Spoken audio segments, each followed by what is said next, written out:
Hello दोस्तों, एक बार फिर स्वागत है अपने YouTube channel Target Super TET में। तो आइए दोस्तों, जो प्रीवियस 2016 में प्रश्न पूछे गए हैं तो उन्हें हम देखते हैं।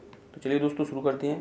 पहला क्वेश्चन है आपका कि प्याजे मुख्य रूप से किसके अध्ययन के लिए जाने जाते हैं, यानी जो जीन प्याजे हैं वह किसके अध्ययन के लिए जाने जाते हैं।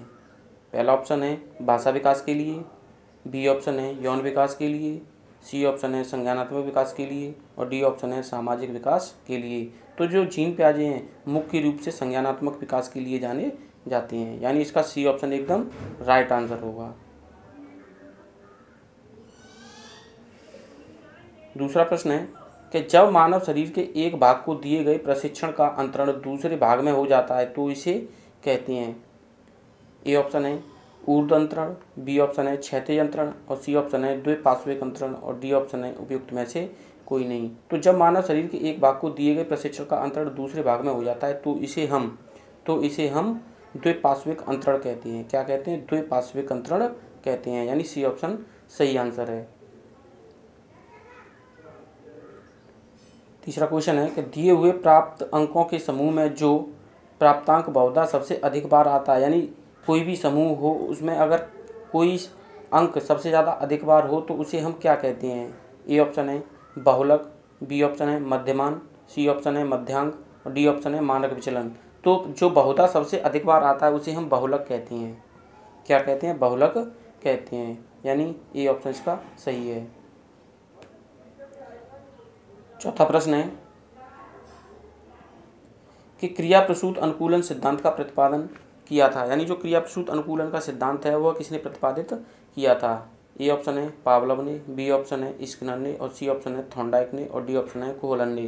तो जो क्रिया प्रसूत अनुकूलन सिद्धांत का जो प्रतिपादन किया था वह स्किनर ने किया था। किसने किया था? स्किनर महोदय ने किया था, यानी बी ऑप्शन इसका सही आंसर है। पांचवा प्रश्न है अल्बर्ट बंडूरा निम्न में से किस सिद्धांत से संबंधित हैं।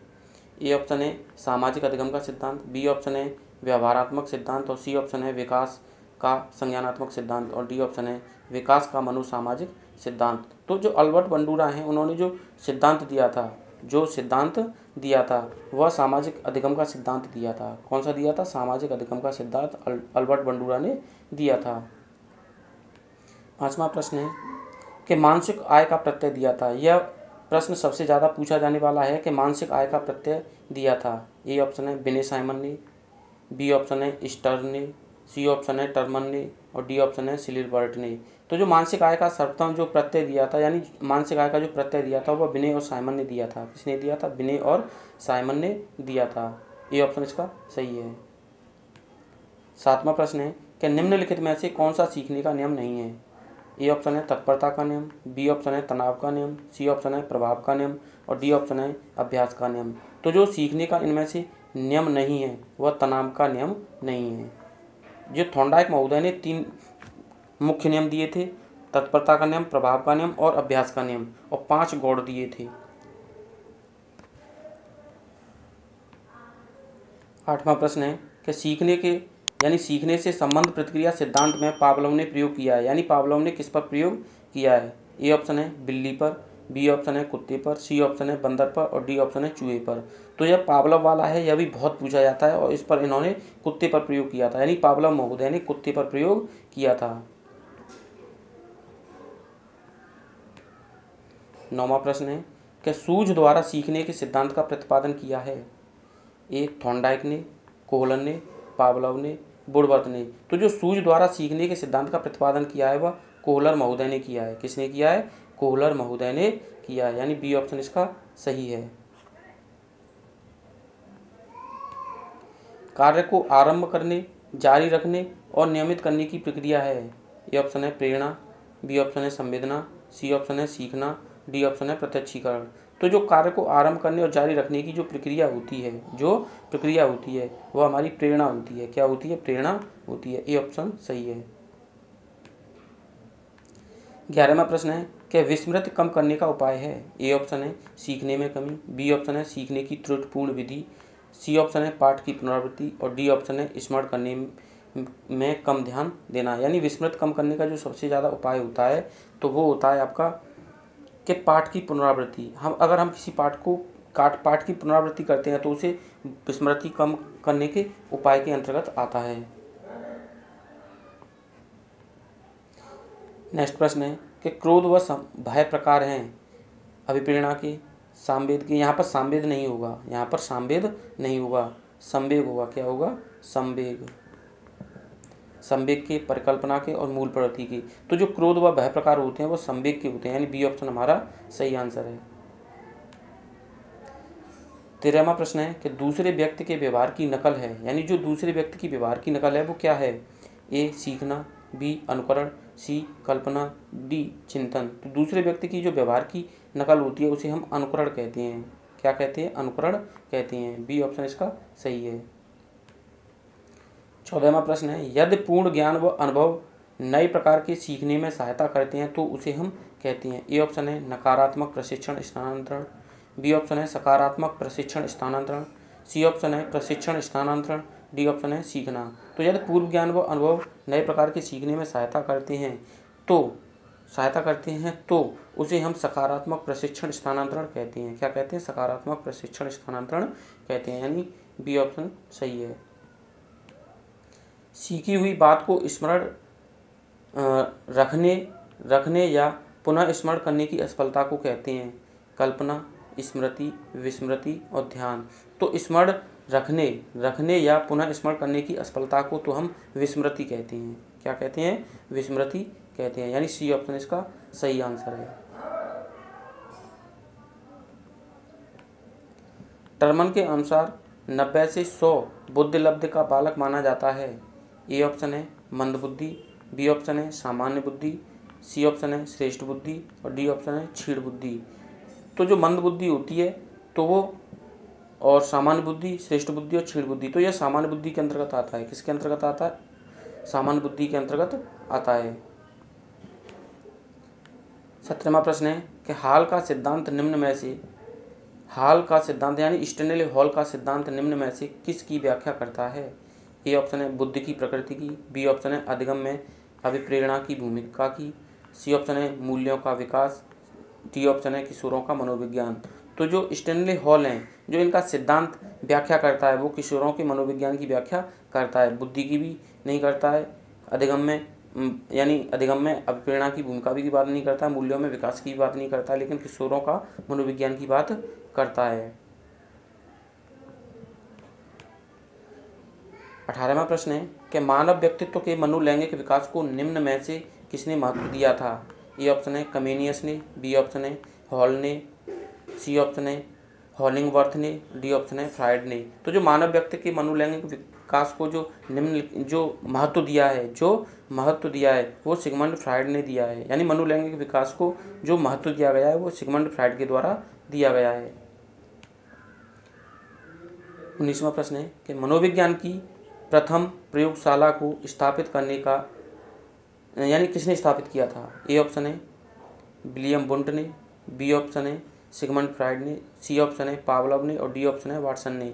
तो जो मनोविज्ञान की सर्वप्रथम प्रयोगशाला को जो स्थापित की थी वह विलियम वुंट महोदय ने की थी। किसने की थी? विलियम वुंट महोदय ने मनोविज्ञान की प्रथम प्रयोगशाला स्थापित की थी। कब की थी?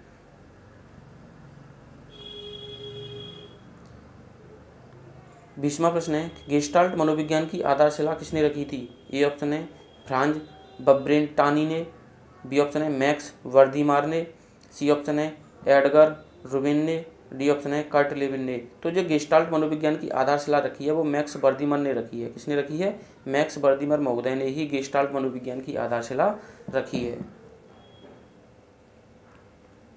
21वां प्रश्न है कि संगठन सिद्धांत निम्न में से किससे संबंधित है? ए ऑप्शन है अधिगम, बी ऑप्शन है अभिप्रेरणा, सी ऑप्शन है स्मृति और डी ऑप्शन है सृजनात्मकता। तो जो संगठन सिद्धांत निम्न में से जो संबंधित है वो स्मृति से संबंधित है। किससे संबंधित है? स्मृति से संबंधित है। आपका तीसरा ऑप्शन एकदम सही आंसर है। क्षेत्र सिद्धांत निम्न में से किस वर्ग का योगदान है? यानी जो क्षेत्र सिद्धांत है वो निम्न में से किस वर्ग का योगदान है? ए ऑप्शन कह रहा है कि व्यवहारवादियों का है, बी ऑप्शन कह रहा है संरचनावादियों का है, सी ऑप्शन कह रहा है कि मनोविश्लेषणवादियों का है और डी ऑप्शन कह रहा है गेस्टल्टवादियों का है। तो जो क्षेत्र सिद्धांत है, जिस वर्ग में वो योगदान देता है वो गेस्टल्टवादियों का है। किसका है? गेस्टल्टवादियों का, यानी इसका डी ऑप्शन एकदम सही आंसर है। 23वां प्रश्न है कि भाटिया बैटरी का प्रयोग निम्न में से किसके मापन हेतु किया जाता है?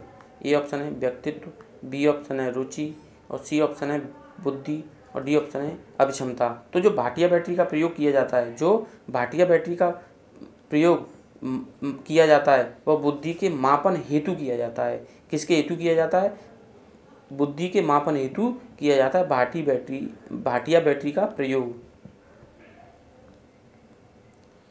24वां प्रश्न है अभिक्रमायोजित अधिगम का प्रत्यय किसने दिया था? ए ऑप्शन है हल ने, बी ऑप्शन है थांडाइक ने, सी ऑप्शन है स्किनर ने, डी ऑप्शन है वाटसन ने। तो जो अभिक्रमायोजित अधिगम का जो प्रत्यय दिया है वह आपका स्किनर महोदय ने दिया है।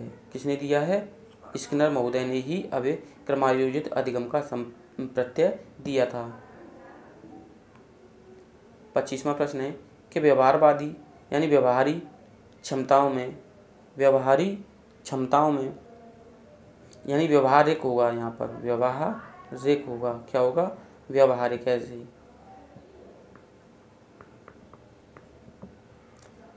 व्यवहारिक क्षमताओं में वह सापेक्ष स्थायी परिवर्तन जो कि प्रबलित अभ्यास का परिणाम होता है उसे हम क्या कहते हैं? ए ऑप्शन है अधिगम कहते हैं, बी ऑप्शन है अभिप्रेरणा कहते हैं, सी ऑप्शन है अभिवृत्ति कहते हैं, डी ऑप्शन है अभिक्षमता कहते हैं। तो जो बाहरी क्षमताओं यानी व्यवहारिक क्षमताओं में वो सापेक्ष स्थायी परिवर्तन जिसे हम प्रबलित अभ्यास का परिणाम होता है उसे हम अधिगम कहते हैं। क्या कहते हैं? उसे हम अधिगम कहते हैं। 26वां प्रश्न है कि संज्ञान किस बुद्धि के सिद्धांत का हिस्सा है? यानी जो संज्ञान है वो बुद्धि के सिद्धांत का हिस्सा है। ए प्रतिदर्श सिद्धांत है, बी समूहकारक सिद्धांत है, सी गिलफोर्ड का सिद्धांत है, डी फ्लूइड तथा क्रिस्टलाइज्ड सिद्धांत है। तो जो संज्ञान है वह गिलफोर्ड का सिद्धांत है। किसका है? यानी संज्ञान किस बुद्धि के सिद्धांत का हिस्सा है? तो गिलफोर्ड के बुद्धि का हिस्सा है। 27वां प्रश्न है कि 8 वर्ष के सुधीर की मानसिक आयु 10 वर्ष है, उसकी बुद्धि लब्धि कितनी है? यानी जो 8 वर्ष के सुधीर की मानसिक आयु 10 वर्ष है और उसकी बुद्धि लब्धि कितनी है? यानी जो सुधीर है उसकी जो मानसिक आयु है वो 10 वर्ष है। कितनी है? 10 वर्ष है। और उसकी जो शारीरिक आयु है वो 8 वर्ष है। कितनी है? 8 वर्ष है। तो हम इसे निकालने के लिए देखो, इसे 2 से काट दो 5 बार, 2 से काट दो 4 बार, 4 से काट दो 25 बार, 4 से काटोगे तो 25 बार, 25 और पहिया 125 होता है। कितना होता है? 125। तो हमारा ऑप्शन हो जाएगा 125, यानी हमारा ऑप्शन कौन सा सही है? 125। 28वां प्रश्न है कि संवेग का कौन सा सिद्धांत इस विचार को मानता है कि संवेगात्मक अनुभव संवेगात्मक व्यवहार पर आधारित है? ए ऑप्शन है जेम्स लैंग का सिद्धांत, बी ऑप्शन है हाइपोथैलेमिक सिद्धांत, सी ऑप्शन है सक्रियता का सिद्धांत, और डी ऑप्शन है अभिप्रेरणा का सिद्धांत। तो जो संवेग यानी सिद्धांत विचार को मानता है, तो जो संवेग विचार को मानता है वो हो जाएगा आपका जेम्स लैंग का सिद्धांत। क्या हो जाएगा? जेम्स लैंग का सिद्धांत, यानी ए ऑप्शन सही है। 29वां प्रश्न है कि किसी इच्छा या आवश्यकता में रुकावट पड़ने पर उससे उत्पन्न होने वाला संवेगात्मक तनाव क्या कहलाता है? द्वंद्व कहलाता है, कुंठा कहलाता है, चिंता कहलाता है, या तनाव कहलाता है? यानी हमारी इच्छा या आवश्यकता में जब रुकावट पड़ रही है तो उसे हम कुंठा कहते हैं। क्या कहते हैं? उसे हम कुंठा कहते हैं। द्वंद्व भी नहीं होगा, चिंता भी नहीं होगी, तनाव भी नहीं हुआ, लेकिन वहाँ पर कुंठा हो जाएगी, हमारी इच्छा का दमन हो जाएगा। क्या हो जाएगा? हमारी इच्छा का दमन हो जाएगा, यानी बी ऑप्शन सही है। 30वां प्रश्न है और यह लास्टवां प्रश्न है कि कोलबर्ग का सिद्धांत निम्न में से किस विकास से संबंधित है? ए ऑप्शन है भाषा विकास का सिद्धांत है, बी ऑप्शन है सामाजिक विकास का सिद्धांत है, सी ऑप्शन है नैतिक विकास का सिद्धांत है, और डी ऑप्शन है शारीरिक विकास का सिद्धांत है। तो जो कोलबर्ग का सिद्धांत है जो विकास से संबंधित है, जो कोलबर्ग ने सिद्धांत दिया है वो नैतिक विकास का सिद्धांत दिया है। क्या दिया है? नैतिक विकास का सिद्धांत दिया है, यानी हमारा ऑप्शन नंबर सी सही है। अगर दोस्तों यह वीडियो आपको पसंद आई हो तो लाइक कीजिए, चैनल को सब्सक्राइब कीजिए और दोस्तों में शेयर कीजिए। मिलते हैं नेक्स्ट वीडियो में।